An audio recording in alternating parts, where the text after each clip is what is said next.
ចាប់ដើមភ័យណាត់ដលសំដីដែលធ្លាប់សន្យាថាស្រឡាញ់បងមិនចោលរៀមរាឥឡូវប្រែជាមនុស្សដូចមិនស្គាល់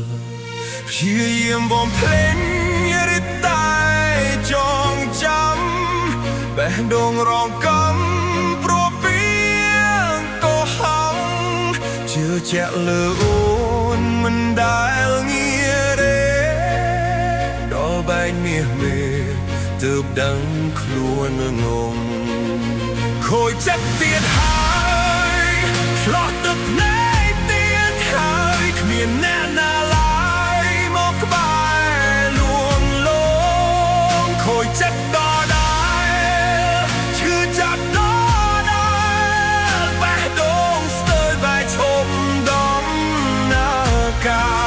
ររស់ទាំងប្រដោអ្នកឯងឯកាឈឺចាប់ខ្លោចសាគ្មានអ្នកណាយល់សត្វខ្លួនឯងណាស់ដែលនៅតែនឹកសពទាំងពេលព្រឹកញាក់ឡើងអ្នកឯងតើត្រូវឈឺចាប់បន្តដល់ណាលើផុតទុក្ខាចិនដា